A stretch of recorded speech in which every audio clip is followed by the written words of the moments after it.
Did you know Elvis Presley gifted Muhammad Ali a $10,000 robe, calling him the People's Champion even before Ali widely adopted that nickname? Or that Frank Sinatra, who initially trashed rock and roll, ended up sharing a TV special stage with Elvis in a massive pop culture moment. And get this, the ultra-flamboyant Liberace and the king of rock and roll actually swapped style tips and hung out in Vegas.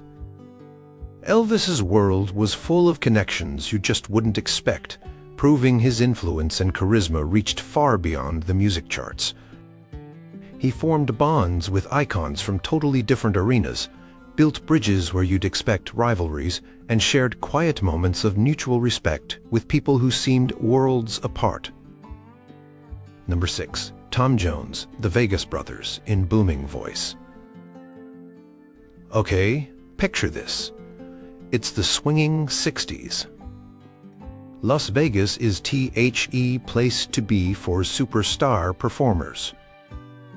You've got Elvis Presley, the undeniable king of rock and roll, making his massive comeback on the live stage. And then you've got Tom Jones, the Welsh singing powerhouse, with the booming voice and the magnetic stage presence exploding onto the international scene. You might think they'd be rivals, right? Two alpha male performers, commanding the same Vegas stages, vying for the same audiences. Nope. Turns out they became incredibly close friends, bonded by mutual admiration and the unique pressures of superstardom.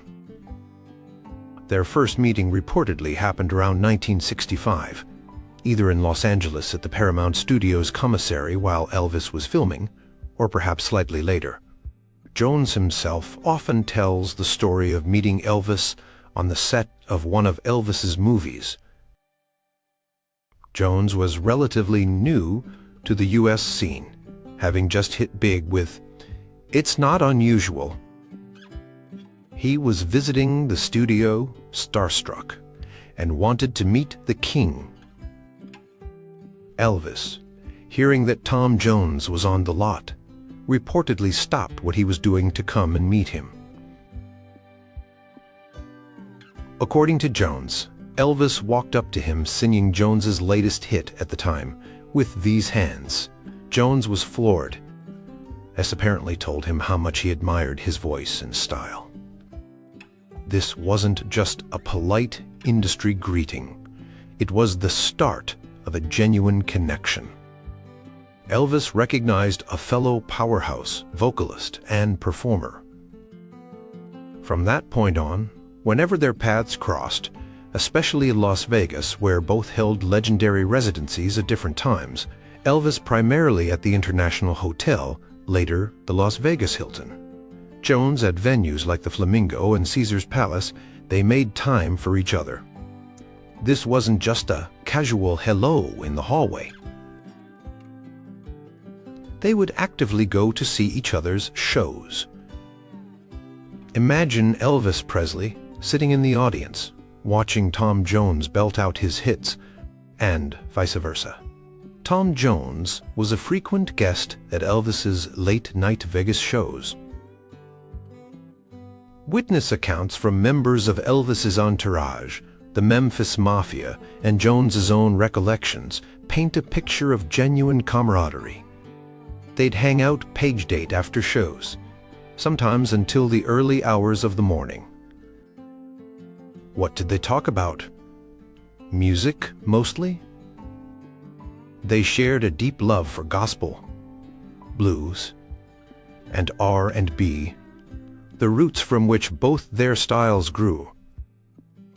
They'd talk about performance, about stagecraft, about connecting with an audience. Sometimes they'd even sing together, informally backstage or in Elvis's hotel suite. Imagine being a fly on the wall for that. Elvis respected Jones's raw vocal power and his uninhibited stage presence, which in many ways mirrored Elvis's own early energy. Jones, in turn, idolized Elvis. He saw Elvis as the pioneer, the one who broke down the doors for performers like himself. Jones has often said that Elvis was the undisputed king, and that he learned a lot just by watching him perform. He noted Elvis's charisma, the way he commanded a stage, and the connection he had with his fans. There are stories of Elvis giving Jones his advice, particularly about navigating the pressures of fame and the demands of nightly performances in Vegas. Elvis had experienced the intense highs and lows of global stardom for much longer, and he understood the unique bubble they both lived in. He reportedly warned Jones about the grueling schedule and the importance of protecting his voice and his energy. Their physical styles also had parallels. Both men, especially in their Vegas years, embraced flamboyant stage wear, jumpsuits, medallions, dramatic collars, jewelry. While Elvis's iconic jumpsuits became legendary, Jones also had his own signature look with open shirts and tight trousers. They were both masters of projecting a larger-than-life image on stage. The friendship remained strong throughout the years. Jones was reportedly deeply affected by Elvis's declining health in the mid-70s. He saw the toll that the relentless schedule and the pressures of maintaining the king image were taking. He has spoken about feeling helpless, wishing he could have intervened more, but recognizing the difficulty of penetrating Elvis's inner circle and the complexities of his situation. When Elvis passed away in August 1977, Tom Jones was devastated. He considered Elvis not just a fellow entertainer or an idol, but a genuine friend. He has consistently spoken about Elvis with warmth, respect, and a sense of loss ever since. He often includes tributes to Elvis in his own shows, acknowledging the massive influence Elvis had on him and on music history. Their friendship was a surprising bond between two titans of popular music, built on shared roots, mutual respect for each other's talent, and the shared experience of captivating the world from the dazzling stages of Las Vegas. It wasn't a rivalry, it was a brotherhood. Number 5. B.B. King. Respect forged on Beale Street. This friendship is surprising because it cuts right through the complex and often debated history of Elvis, Presley, and African-American music. Elvis built his kingdom on a foundation of blues and R&B, music pioneered by black artists. This has led to decades of discussion about cultural appropriation. Yet one of the most respected and influential bluesmen of all time, B.B. King consistently expressed respect and even admiration for Elvis, recalling a relationship that started long before Elvis was the king. Their connection began in Memphis, Tennessee, the melting pot of American music where blues, country, and gospel collided.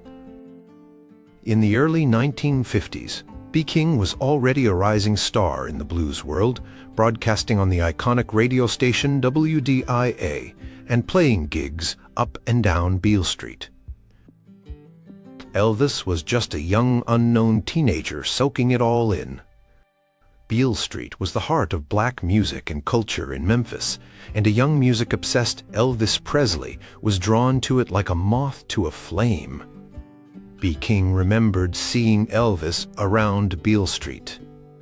In interviews later in life, King painted a picture of a respectful young man who was genuinely captivated by the music. He didn't see Elvis as someone trying to steal anything, but as someone deeply moved by the sounds he was hearing. King noted that Elvis didn't stand out in a negative way. He was just one of many music lovers, black and white, who frequented the area, although segregation laws often dictated where people could go.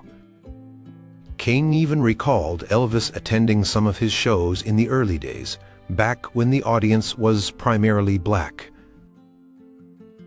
He emphasized that music, especially in a place like Memphis, had a way of crossing racial lines, even if society hadn't caught up yet. Their paths crossed more directly around the time Elvis started recording at Sun Studio with Sam Phillips. Phillips was looking for a white artist who could capture the energy and feeling of black R&B and blues for a wider white audience. B.B. King knew Sam Phillips and the Sun Records scene. While King himself didn't record extensively for Sun, he recorded a few sides there very early on. He was part of that Memphis music ecosystem. King spoke about hearing Elvis's early Sun recordings, like "That's All Right," which was a cover of a blues song by Arthur "Big Boy" Crudup. While controversy swirled later, King's perspective was often one of pragmatism and even appreciation. He understood that Elvis was opening doors.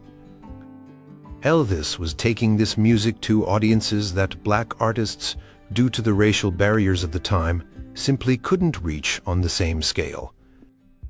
King felt that Elvis's success ultimately helped all musicians by popularizing the blues and R&B sounds that formed the bedrock of rock and roll.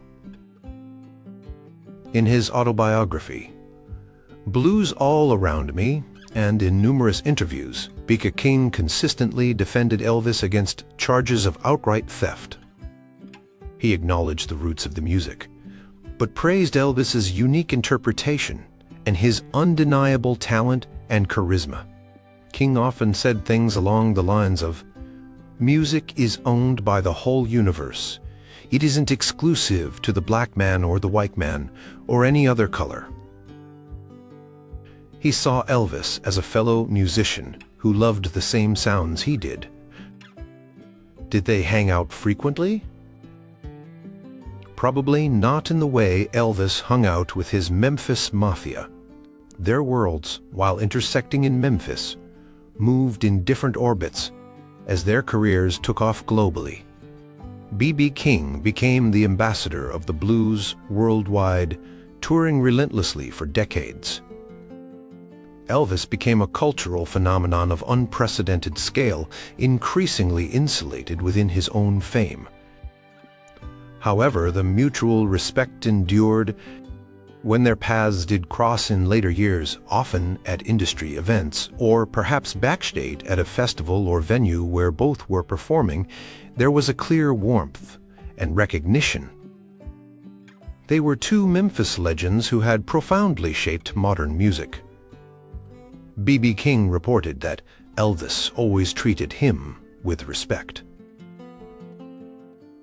Photos exist of them together later in their careers, smiling, shaking hands, two kings, one of rock and roll, one of the blues, acknowledging their shared history.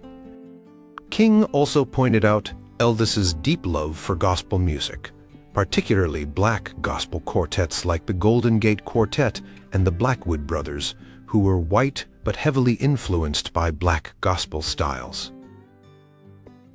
This shared musical passion was another point of connection. When Elvis died, B.B. King expressed sadness and reiterated his respect for Elvis's contribution to music. He saw Elvis not as someone who stole the blues, but as someone who introduced its energy and spirit to millions, ultimately helping to keep the genre alive and relevant in popular culture. This friendship, or perhaps more accurately, this long-standing mutual respect rooted in the shared musical soil of Memphis, is surprising because it offers a counter-narrative from one of the most authoritative voices in blues history, highlighting a connection that transcended racial lines and the controversies surrounding Elvis's musical legacy. B.B. King saw the music and the man and offered respect. Number 4. Sammy Davis Jr. Brothers in flash and resilience. This friendship might seem less surprising on the surface. Two massive entertainers, Both known for their electrifying stage presence, both staples of the Las Vegas scene, but the depth of their bond and the context of the times make it remarkable. Sammy Davis Jr., a black Jewish entertainer who broke countless racial barriers, and Elvis Presley, the white Southern boy who became the king of rock and roll, forged a genuine friendship built on mutual admiration, shared experiences in the spotlight, and perhaps a shared sense of being outsiders in different ways. They were both essential figures in establishing Las Vegas as the entertainment capital of the world. Elvis's comeback residency at the International Hotel starting in 1969 was legendary, redefining Vegas entertainment. Sammy Davis Jr. was already Vegas royalty, one of the original Rat Pack members alongside Frank Sinatra and Dean Martin, known for his incredible singing, dancing impressions and sheer energy. He had been headlining Vegas showrooms for years, overcoming overt racism in the early days to become one of the city's biggest draws. Elvis and Sammy deeply admired each other's talent. Elvis reportedly loved Sammy's explosive energy and versatility on stage. He respected Sammy's ability to sing, dance, act, play instruments, the consummate entertainer. Members of Elvis's entourage recounted Elvis attending Sammy's shows often late at night after his own performances and being genuinely captivated. Sammy, in turn, was a huge admirer of Elvis. He recognized Elvis's raw charisma, his unique vocal style, and the cultural earthquake he had triggered. Sammy understood performance via showmanship, and he saw Elvis as a master. He attended Elvis's shows frequently as well, often bringing other celebrities with him. Reports from backstage describe warm interactions, mutual compliments, and shared laughs. Beyond the mutual professional respect, there seemed to be a genuine personal connection. Both men understood the intensity and isolation of megastardom. They both dealt with demanding schedules, the pressures of performance, and the challenges of maintaining a public persona. They both also loved the flashy side of show business. Elvis had his jumpsuits, capes, and elaborate jewelry. Sammy had his own flamboyant style, sharp suits, and impressive collection of rings and necklaces. This shared love for bling led to one of the most famous anecdotes of their friendship. Elvis was known for his spontaneous generosity, often gifting expensive jewelry to friends and even strangers. One night, likely backstage in Vegas, Elvis saw a stunning black star sapphire ring that Sammy was wearing.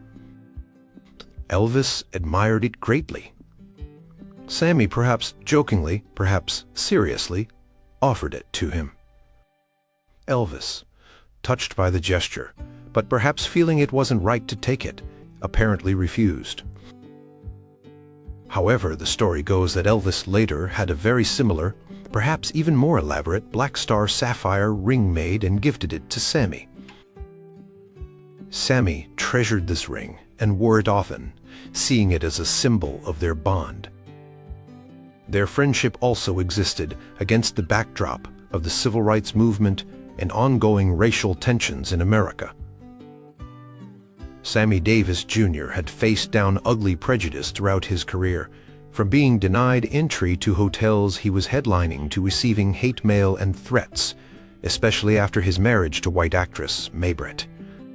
Elvis, while sometimes criticized for his relationship with black music, privately expressed admiration for many black artists and, according to some accounts, held non-prejudiced views personally. His friendship with Sammy, a prominent black entertainer who was also an outspoken advocate for civil rights, though sometimes controversially, was significant. They found common ground in their shared humanity and their dedication to their craft, transcending the racial divides of the era. Sammy Davis Jr. was also fiercely loyal to Elvis. In later years, as Elvis faced criticism or negative press, Sammy often spoke up in his defense, praising his talent and his impact. He remembered Elvis's kindness and their shared moments in Vegas. Like many of Elvis's friendships, it was largely centered around the unique environments they inhabited: Vegas showrooms, backstage lounges, recording studios. They understood each other's world in a way few others could. They were both performers who left everything on the stage, night after night. The image of these two icons, one black, one white, both larger than life, both masters of their craft, sharing laughs, stories, and mutual respect in the glitzy world of Las Vegas, is a powerful one. Their friendship was a testament to the unifying power of music and performance, a surprising bond between two men who navigated the heights of fame and the complexities of their time, finding common ground in their extraordinary lives. Sammy saw Elvis, not just as the king, but as a fellow traveler on the often lonely road of superstardom. Number 3. Liberace, the Kings of Vegas, Glitz. Okay, this one feels like it shouldn't work right. Elvis Presley, the pelvis swiveling, king of rock and roll, the embodiment of raw, rebellious energy. And Liberace, Mr. Showmanship, the classically trained pianist known for his glittering candelabras, outrageous costumes dripping in sequins and fur, and his schmaltzy, sentimental style. They seem like polar opposites in the musical universe, but guess what? They not only knew each other, they genuinely admired each other, and even influenced each other's styles, particularly during their reigns as kings of the Las Vegas stage. Their connection blossomed, unsurprisingly, in Las Vegas. Liberace was one of the pioneers who transformed Vegas from a dusty gambling town into a global entertainment hub. He was headlining there long before Elvis's big comeback, setting records with his extravagant shows and commanding huge salaries. He basically wrote the playbook for Vegas residency success: give the audience overwhelming spectacle, charm them relentlessly, and wear clothes that cost more than their cars. When Elvis launched his legendary residency at the International Hotel in 1969, he wasn't just singing rock and roll anymore. He was putting on a show. A big, powerful Vegas-style show with a huge orchestra. Backup singers, karate moves, and those iconic jumpsuits. Where did some of the inspiration for that level of on-stage flamboyance come from? While Elvis always had charisma, the sheer visual spectacle of his Vegas years, the capes, the jewels, the theatricality, it had echoes of Liberace's established Vegas aesthetic. Liberace himself claimed, with his typical flair, that he had offered Elvis some friendly advice. The story goes that Liberace attended one of Elvis's early Vegas shows and went back afterward. He reportedly told Elvis something along the lines of, "You know, you're great, but your clothes, they're a little plain for Vegas. You need more glitz." He supposedly suggested adding capes, jewels, and more sparkle to match the grandeur of the Vegas stage and the scale of Elvis's performance. Liberace later joked, "I was the first one to suggest he wear gold lame. Though Elvis had worn gold lame earlier in his career, the Vegas-era costumes took it to a whole new level." Whether Liberace's advice was the direct catalyst or not, it's undeniable that both men became synonymous with Vegas opulence. They understood that performing in Vegas wasn't just about the music. It was about creating a larger-than-life fantasy for the audience. They both mastered the art of the grand entrance, the dramatic pose, the connection with the crowd. They genuinely seemed to like and respect each other. Photos show them together in Vegas, often baked, looking quite friendly. Liberace would attend Elvis's shows, and Elvis would reportedly catch Liberace's act as well. They were two of the biggest stars on the Strip, and there seemed to be a mutual professional courtesy and perhaps a shared understanding of the unique demands of being a Vegas headliner. Think about their shared elements. Flamboyant costumes. Elvis's jumpsuits became increasingly elaborate, adorned with embroidery, studs, chains, and paired with massive belts and capes. Liberace's costumes were legendary for their excess. Fur capes with 16-foot trains, suits covered in rhinestones, feathers.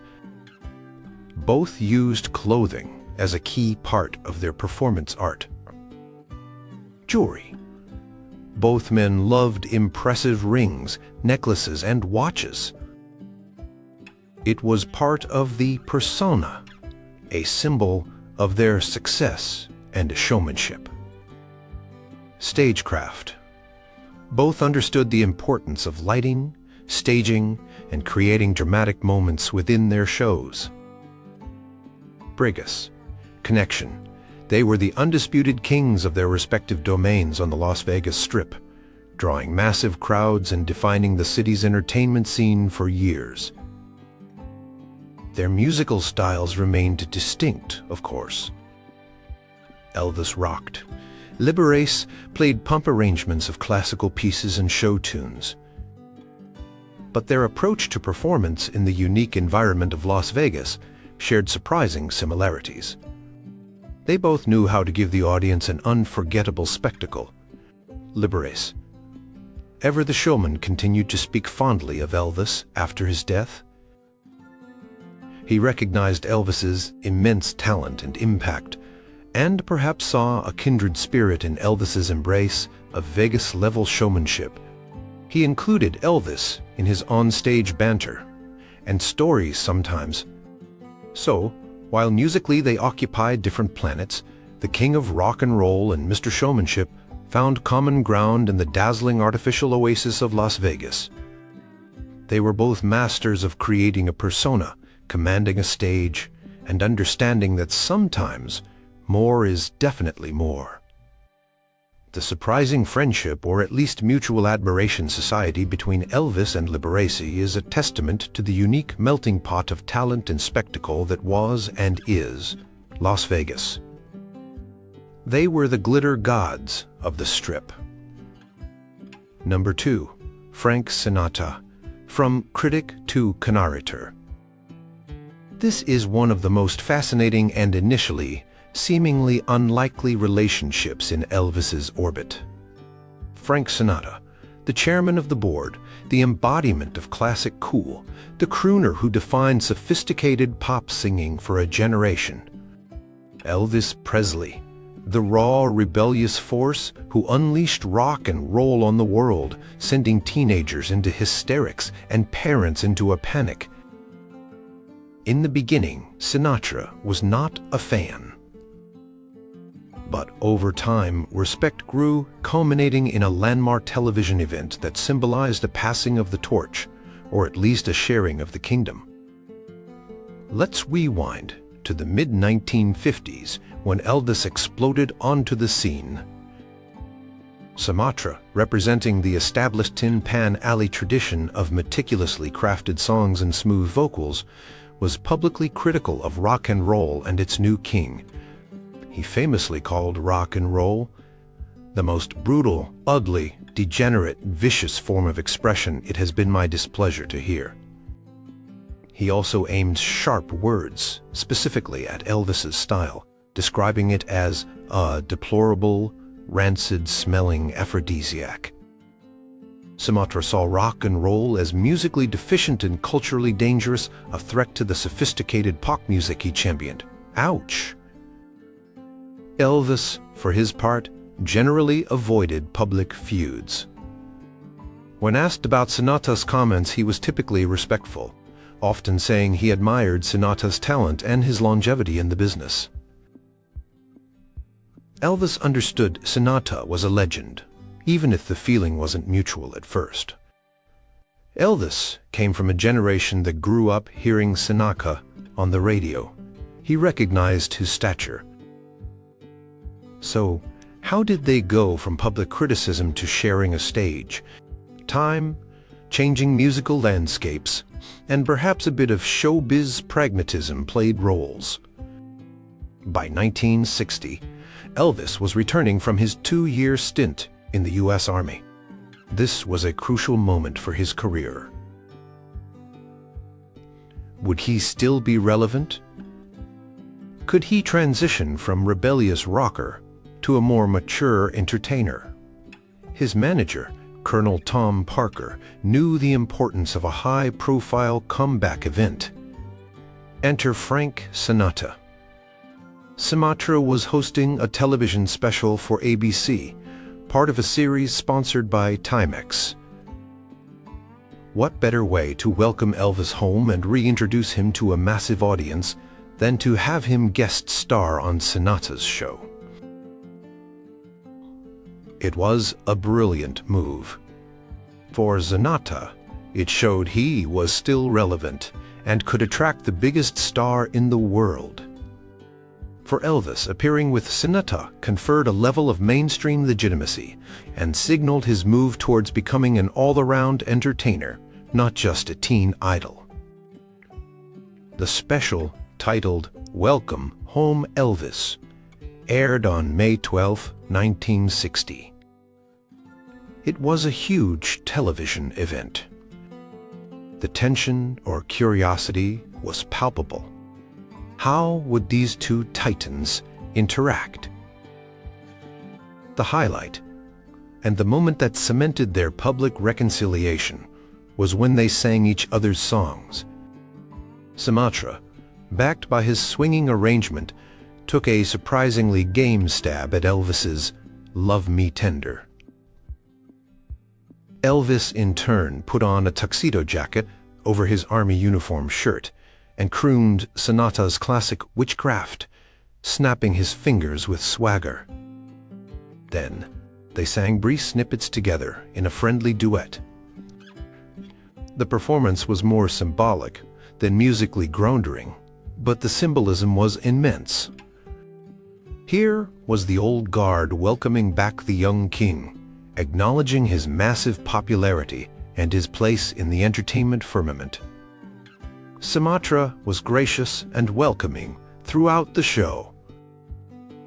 The earlier hostility seemed forgotten, replaced by professional respect. Did they become close buddies after the special? Not exactly best friends who hung out all the time. Their circles were different. Sinatra had his Rat Pack, his connections to politics and alleged underworld figures, his East Coast and Vegas bases. Elvis had his Memphis Mafia, his Graceland Sanctuary, his own Vegas kingdom later on. However, the public feud was over. There was a clear mutual respect moving forward. They occasionally crossed paths, especially in Las Vegas, where both were dominant forces. Reports suggest cordial interactions when they did meet. Elvis's daughter, Lisa Marie Presley, later recalled Sinatra always being incredibly respectful towards her father's memory and legacy.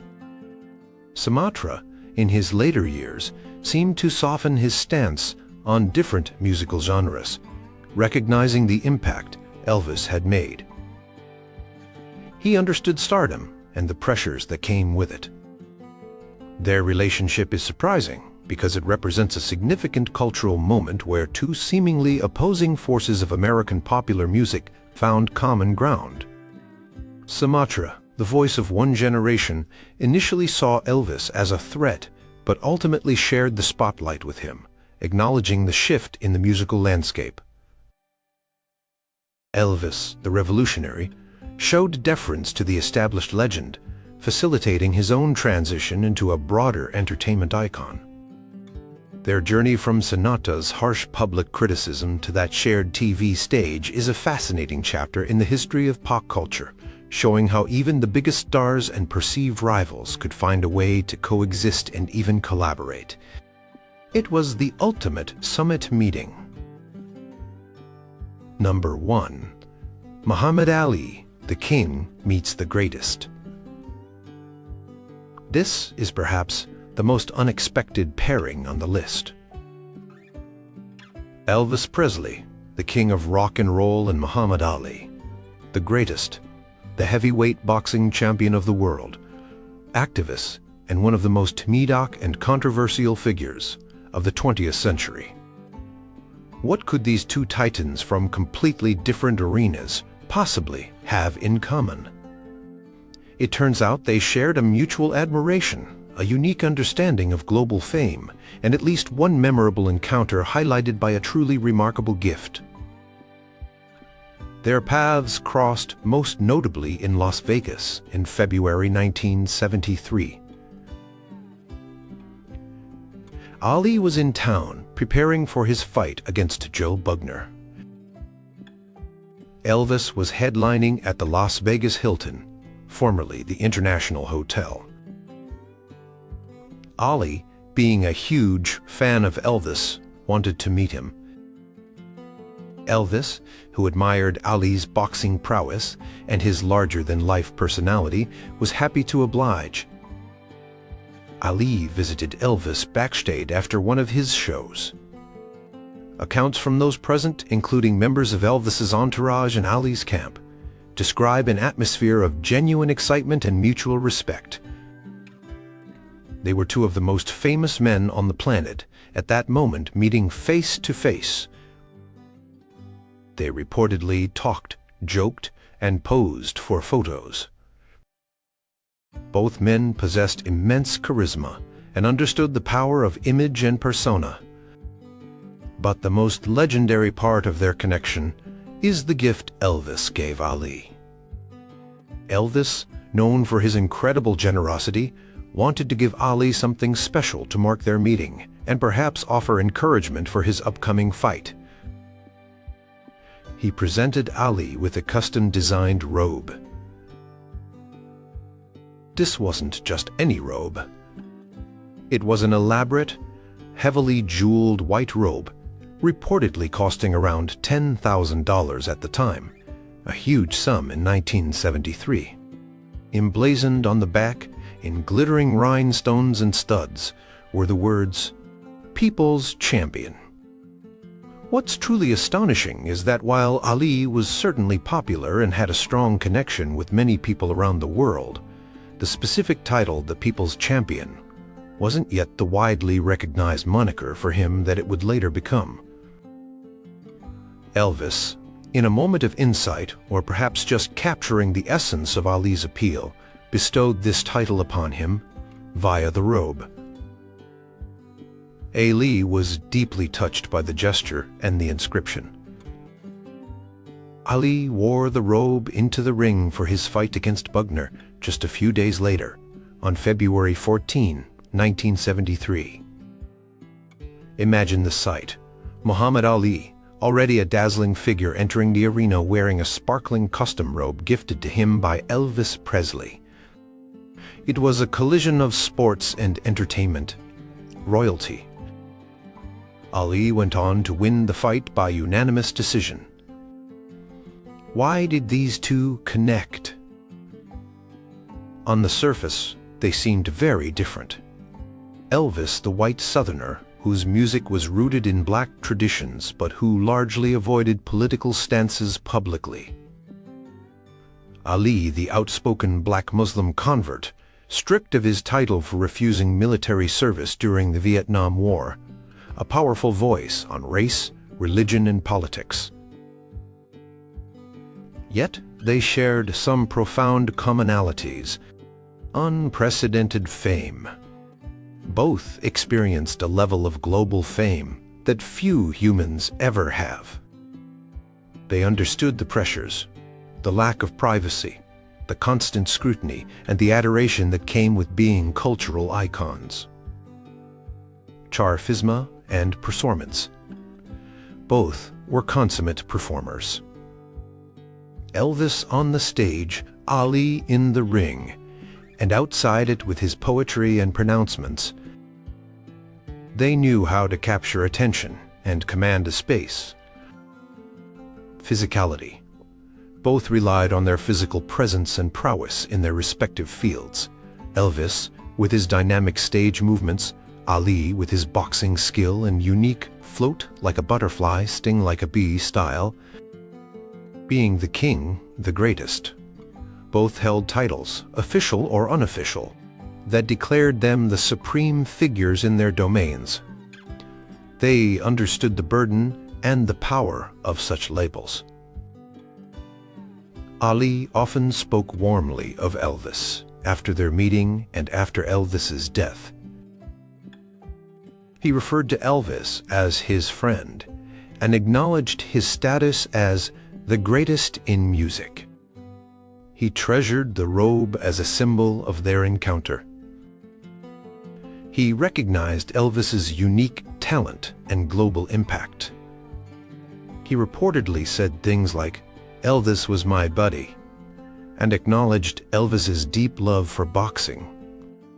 Elvis was a huge fan of the sport and practiced karate intensely. Their connection might have been brief in terms of face-to-face time, but the mutual respect was significant. It transcended race, religion, and profession. It was a moment where two men who had reached the absolute pinnacle of fame in wildly different spheres recognized something familiar in each other. The spark of greatness, the weight of the crown, the energy of a global icon. The image of Elvis gifting Ali that People's Champion robe remains a surprising and powerful symbol of connection between two of the most unforgettable figures of their time. The king and the greatest sharing a moment of mutual admiration.